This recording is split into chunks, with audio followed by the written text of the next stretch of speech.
Hi friends, welcome to the Skin Scoop Aestheticians Unplugged. I'm a host. Oh my gosh. Alexis Hudson. And I am your other host. Why do you say your last name? Like, I don't want to say my last name. I'm a host, Lexis. And why do you say a host? What do I say? I'm your host. I'm your host. There we go. Lexis. And I'm your host, Madison. I like that better. Okay. I don't know, sorry. I didn't know We're new here. we were doing our full government names. Oh my god. You want my social insurance number? This episode is called Peeling Back the Layers. And we're going to discuss how chemical peels and laser resurfacing works. Yeah, chemical peels are Maddie's favorite, so I'm sure she's just ecstatic about... I love chemical peels. Also, so weird. You just called me Maddie. Oh, yeah. Ooh, the ick. Yeah, I actually never call you Maddie. No, you don't. Madison loves chemical peels. She doesn't shut up about them. Yeah, and specifically the no peel. I love That's the no peel.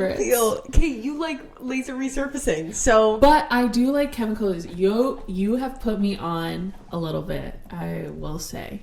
They're good. Yeah, they are great. But I feel like at my old place, we didn't have great chemical peels. Yeah. So it was like we had very light peels, which are, it's not to say that they're not effective, but like it wasn't like how Illumier has, you know, a bunch of different peels. Like it was just one peel. And then we had a deeper, like, controlled depth peel by Zio, which is also phenomenal. But like, we didn't have a lot of options. You couldn't like layer different serums and whatnot on it? Like you could do that, obviously, but like in terms of the peel. Oh, the percentage, what's in it. Okay, exactly. Yeah. Now that I'm here at this new clinic, it's great. All the different peels and even like the PCA, the trio. Yeah. They're super customizable, which I like. The mask, like everything. I know. Yeah. I think that's why I like them so much. It's because it's not just like a one size fits all. Like it's, you can customize it completely. We'll go in to chemical peels because we did a poll on our Instagram and people want us to talk about treatments in depth and kind of what you're going to get and what to expect. What is a chemical peel? What I tell people when they come in and they're looking to get a chemical peel, it basically stimulates cellular turnover, creating those baby fresh healthy cells. It is great for fine lines, wrinkles, pigmentation, pore size. I like to tell people it's kind of like an umbrella treatment. So it treats multiple different things rather than just coming in for one concern. It kind of does everything. It's collagen induction therapy as well, which we love. Everyone needs a little collagen boost. So there's superficial, which is more like glycolic, lactic, mandelic, anything like that. And then medium is TCA. Have you worked with TCA before? Yeah.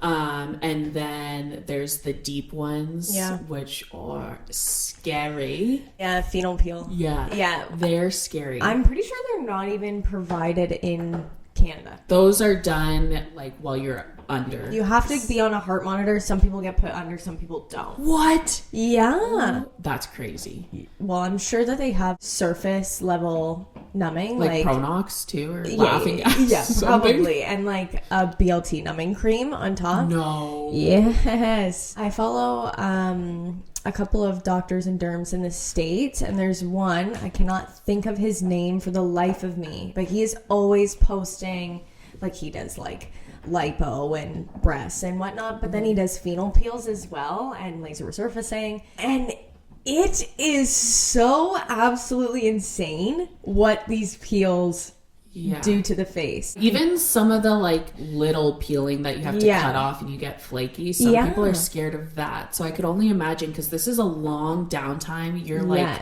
crusty red blisters, like pussy. Painful, scary. The results are but stunning. But you could only do it if you're a certain skin type. But I don't know, that's crazy. We don't provide phenol peels. That is not in our caliber, I guess. Like having someone on a heart monitor for a chemical peel. So a lot of our peels, you'll get like light flaking, some dryness, you feel tight, and then we can increase the peeling and make it a little bit more aggressive for the people who are trained with chemical peels, I guess.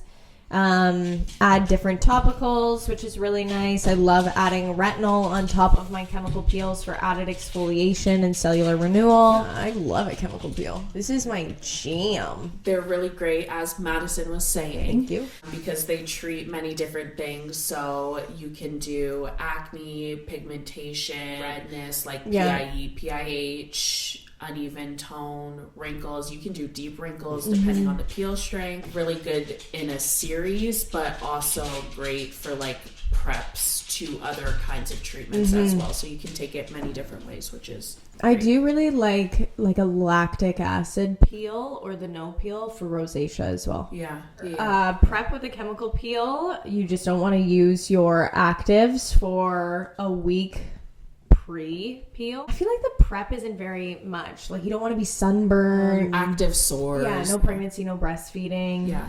I do say, though, I really like all clients, but specifically fits for and up to be on a tyrosinase inhibitor. I think it's really important, honestly, just for long term, but also if you're going to want to get the results that you're looking for, pre-treating the skin for any kind of treatment you're going to do is going to maximize the results that you get. Totally. And make sure that your skin is in a healthy condition so we don't have any adverse reactions. Totally. During the treatment, it feels tingly and warm. I find it more of like an irritating sensation rather than painful. It's kind of itchy feeling. But we do put a fan on you, and once you have the fan on you, everyone's like, oh, I feel so much better. Like, I'm totally fine. A lot of people think of chemical peels as a facial treatment, and it is a facial treatment, but when you go in for a chemical peel, don't expect like fluffy bed setup, massage and stuff like that. It's very clinical in that sense. Great results. Yes, it is a facial treatment, but it's just not... We do have like extended peels with PCA and with Zeo, so it's like a facial peel. Yeah. But if you're looking to just get an Illumier peel or a simple PCA peel, it's very clinical. And we do incorporate the peel in some other facials, as you said, like the red carpet one and stuff that. But for the most part, when people are just booking a chemical peel, there's no fluff. Appointment times are really quick as well. Going through consent takes the longest to just chat about it, answer any questions, and then once we get into the treatment, a PCA peel takes 10 minutes. Illuminating takes 15. It's so quick, and you're in and out. You can do it on your lunch break, which is nice. You're not super red after. You feel dry and tight for probably the next 2 to 3 days. By day like 4 or 5, you're fine. You're just tight, but you keep moisturizing. For post-care, we give you a post-procedure kit with every chemical peel. So it includes like a cleanser, moisturizer, sunscreen, or a cleanser, moisturizer, and hyaluronic acid boosting serum. Depends what peel you get. But you use that skincare for the next 5 to 7 days, and only that skincare, plus all the sunscreen that you can possibly apply, because what are we? We're sunscreen girlies. Aftercare, again, no exfoliation for, I tell people, a week and a half, 2 weeks after the chemical peel. Again, depends if you're seasoned in them or not. I like to err on the side of caution for everyone because I never want an adverse event. Try not to raise the temperature of the area. No excessive sweating. No, like working out. Swimming pools. That's an absolute no-no. Do you want to hear a horror story? You know this horror story. I had a patient come in for a chemical peel, and I think this was actually her second chemical peel. So she'd been through the process. She went through it once. I'm pretty sure this was second. Don't quote me. And so we do the peel. I say, remember your aftercare.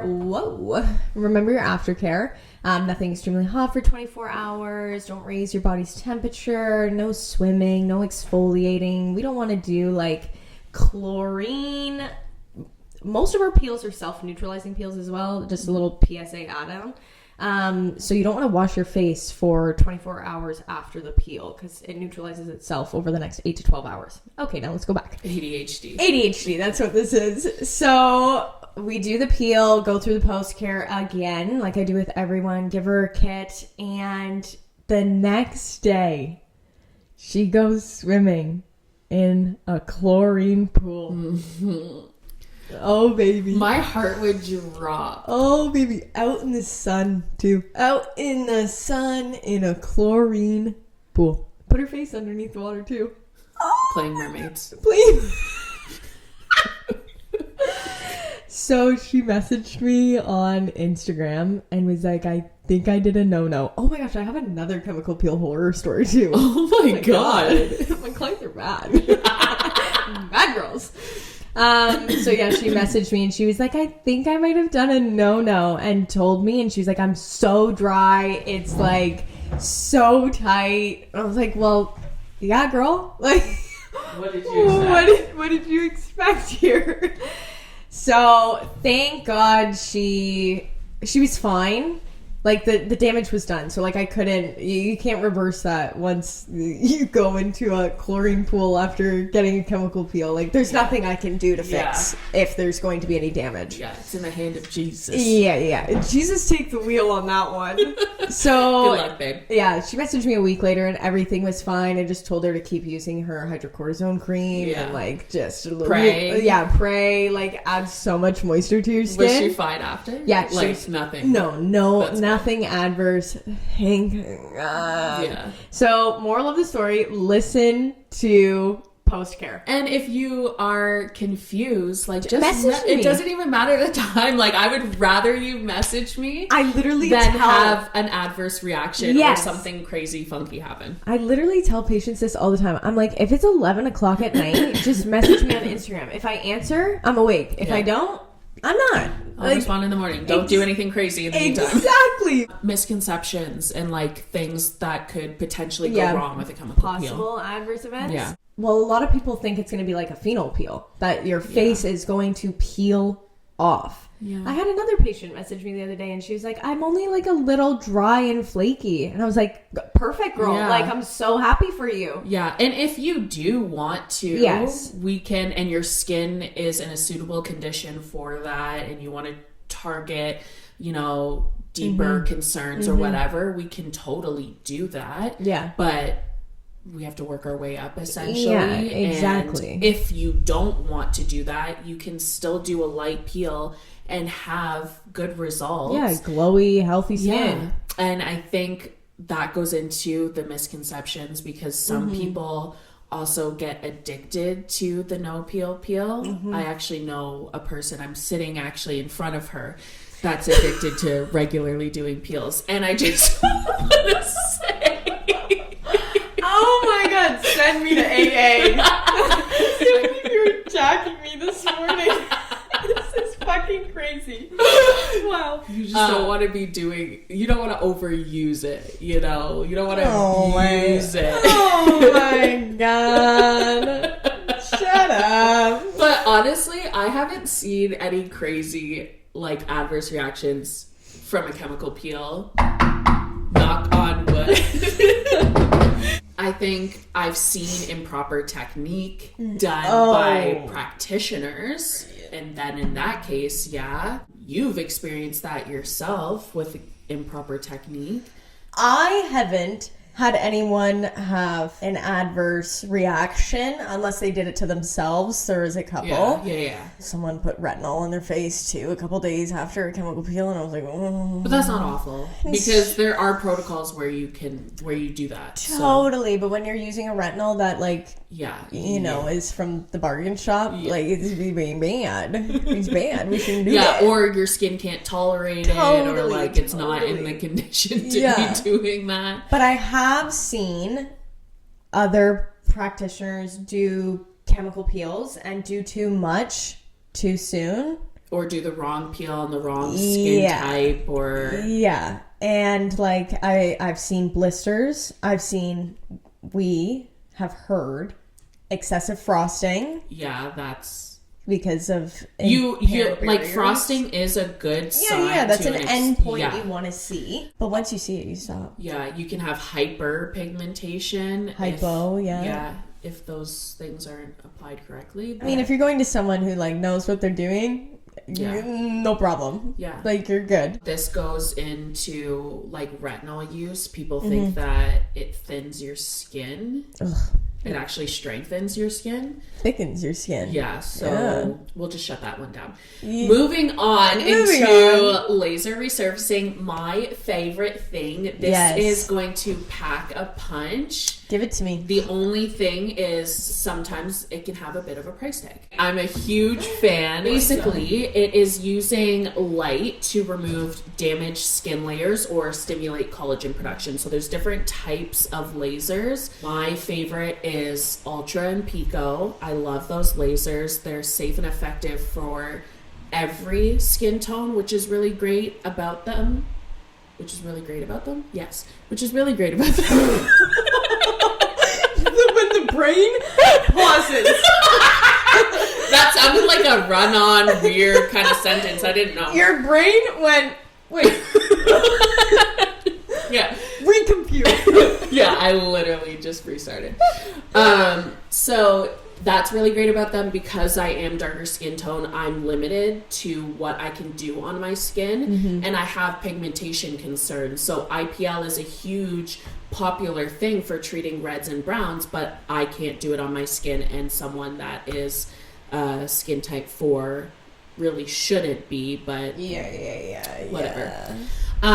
So there's 3 targets, whether it's water, pigment, or vessels. You have your ablative and non-ablative lasers. So ablative is CO2 and erbium. Those are those deep resurfacing. You can also do micro peels on them, but there is a downtime for them. So great, phenomenal results. Again, you're not going to want to do that on someone that's a darker skin tone. Sometimes some doctors will do protocols where they have you on hydroquinone for a little bit to lighten the area if you are a skin type 4. But again, a higher risk of adverse reactions, which is rebound pigmentation in that case. But then the non-ablative lasers, there's minimal downtime to them, phenomenal results. And I feel like we're kind of moving away from treatments that have a lot of downtime 100%. The average person doesn't want that. No. So Pico is really good. It's great for melasma. So melasma is a type of pigmentation that can be exacerbated by heat. So it's not going to trigger rebound pigmentation.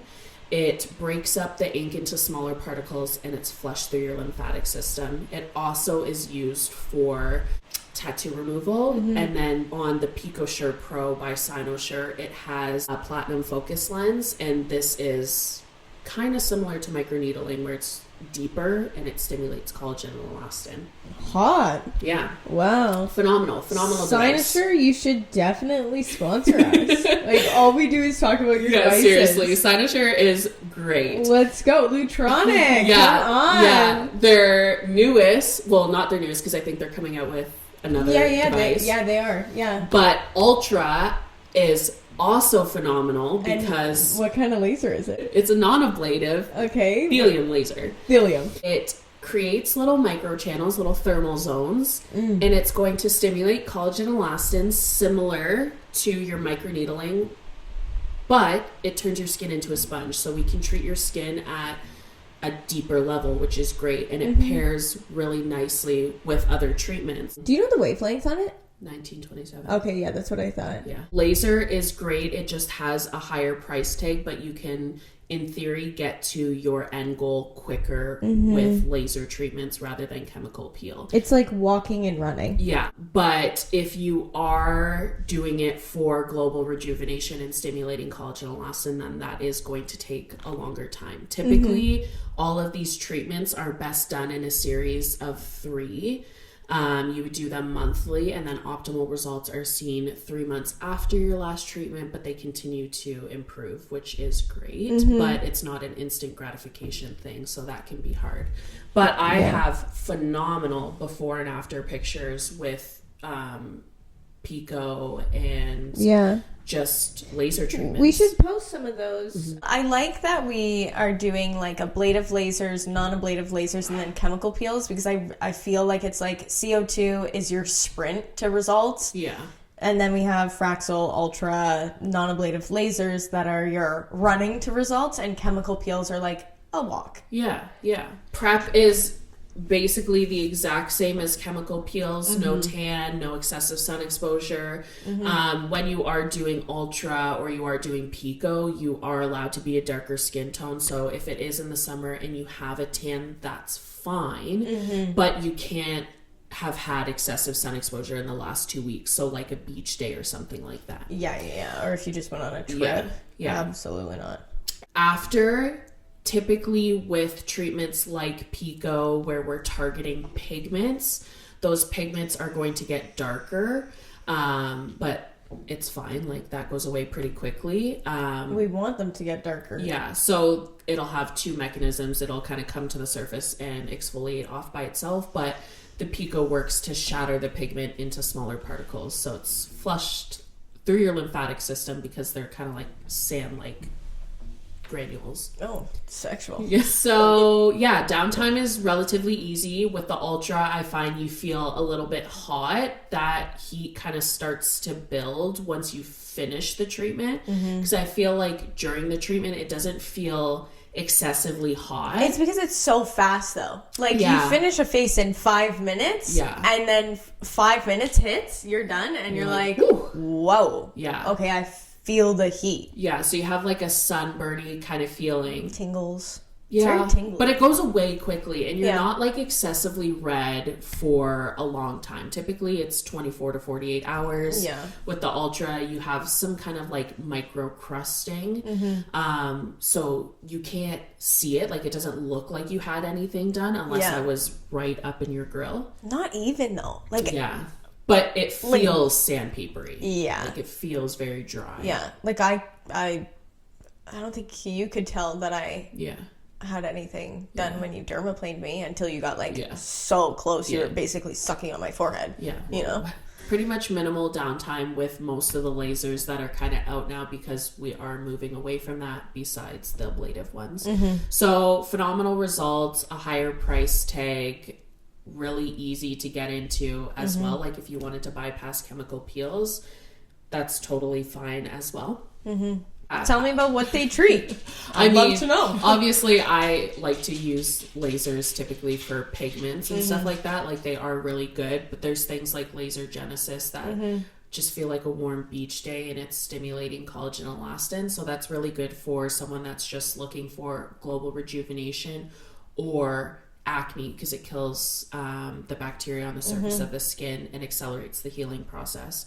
So with different lasers, depending on what they're targeting, because we said there's 3 different targets, it's either going to be treating redness, so rosacea, PIE, just general flushing. It's either going to be treating pigments, or it's going to be targeting water, and that's going to stimulate collagen elastin. So really good for deeper wrinkles, severe scars, stretch marks, sun damage, uneven tone, pores for sure, even any like acne scarring that are pitted. You can treat vessels with it. I've also done like Venus lakes on the mouth. I have a really good before and after. Yeah, you do. Well. I sent a lady to you when you were working at the other clinic. You sent a couple. I know, I did. You're so sweet. I know. I'm just a loving girl. I love lasers. They're my fave, my jam. I love chemical peels. They're my fave. They're my jam. Comparing the two as an overview, chemical peels are typically affordable. You can have really good results, but it's customized and to like your lifestyle. So if you want to go gung-ho and you want good results, or you have acne and you're coming every 2 weeks, you're going to have great results. But if you're doing it like once a year, then you'll have glow for the month. And whatever. Lasers are great, advanced, higher price tag, sometimes a longer downtime than chemical peels, but for the most part, not that bad. And then it just depends on kind of your lifestyle, your budget, what your end goal is. Consultations are very important when considering the two, just to make sure that you're an ideal candidate, and to know your end goals and what you're using on your skin is so important. So we really go over kind of all of that.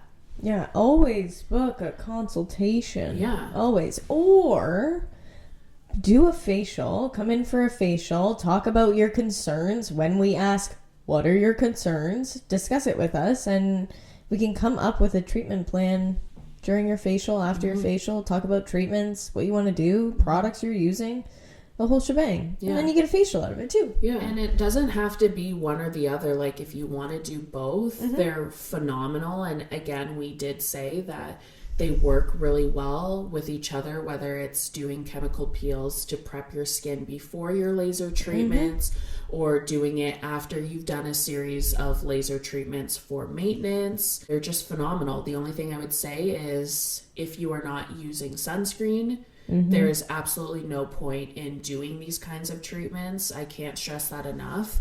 To my pigmentation people, I say this all the time, but literally anything, but specifically pigments, like, why would we be wasting, potentially thousands of dollars to correct pigments, something that makes you feel insecure, when we're not doing anything to prevent them from coming back. Yeah. So really protect your investment. These are expensive treatments, and they're phenomenal treatments to make you feel, good about yourself. That's why we're in it.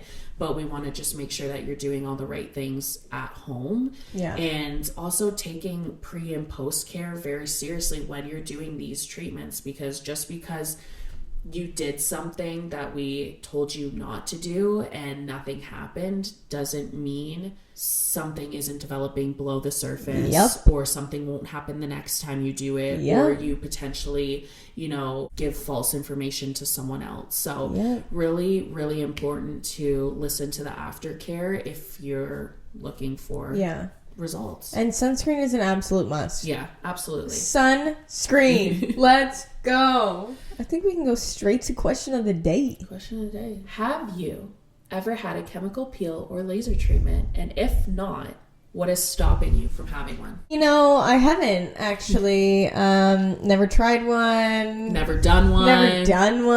I'm a newbie. I'm a baby esthetician. I don't even know what we're talking about right now. I too have not done a chemical peel or a laser treatment. Asshole. And I really look forward to them, because the results by Esthetician Madison and Lexa Skin Tech, despite never having one done themselves, looks phenomenal. Yeah. You should book. We've had chemical peels. We've had laser treatments. Done the Ultra. I've done every chemical peel we offer. I just did one the other day. Yeah. We do love. So yeah, that is pretty much it. If you have any other treatments that you're specifically looking to learn about, want us to talk a little bit more about, or just have general questions, obviously comment below, let us know. And I hope you're having a fabulous Monday. We love Mondays. We do not, but we're trying. I love Mondays. We're trying to love Mondays. Mondays are a great day. You have Mondays off. Yeah, that's why I love them.